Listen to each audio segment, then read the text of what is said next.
התותים האלה זה נמצא יופי. זה מדביקות כאלה.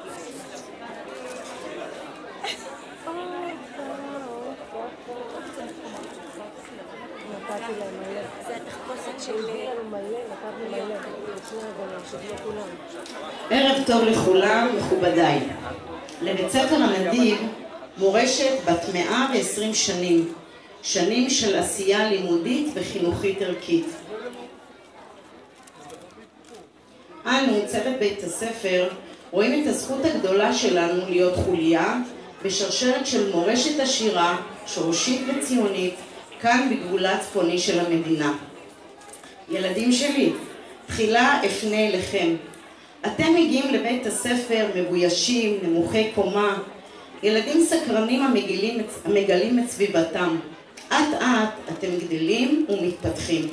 לאחר חופשת הקיץ שבין כיתה ה' לכיתה ו' כבר רובכם עוברים אותי בגובה, למרות שאני מעקב הגבוה הזה. איך אפשר להגדיר זאת אם לא כפלא? לא פלא שמדי בוקר השכמתי קום בשמחה שאין כמותה לקבל את פניכם ילדיי. אתם המהווים את החום והשמחה שאופפים אותי יום יום שעה שעה ומניעים אותי להמשיך ולפעול במלוא המרץ להעצמתכם וחוסנכם. כל כך ריגשתם אותי בשיחות הפרידה שלי מכם. תודה לכם הורים יקרים על שהבאתם אמונכם בבית הספר, ומדי בוקר קיבלנו מכם את היקר מכל. תודה לחברי הנהגת ההורים, הייתם לעזר רב. עמכם קידמנו מספר תוכניות חינוכיות ערכיות. המפגשים עמכם מהווים דוגמה ומופת לשיתוף פעולה מתוך שקיפות וכבוד. רבים וטובים שותפים לעשייה והתודה להם. תודה לצוות בית הספר, תודה למורים העושים באהבה למען תלמידי בית הספר, כל אחד ואחת באופן המיוחד לו.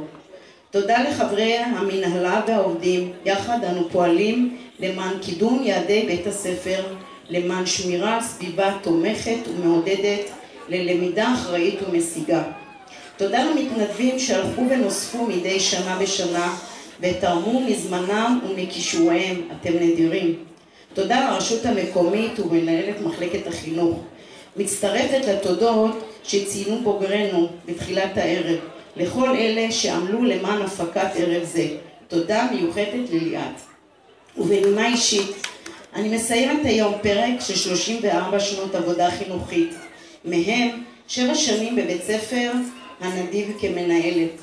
הפרידה מאוד קשה, ולמרות שבשבועיים האחרונים קיימתי מפגשי פרידה מהתלמידים, מהמורים ומקהילת בית הספר, עדיין איני יודעת מה אומרים כשנפרדים, אז אני פשוט קדה לכם.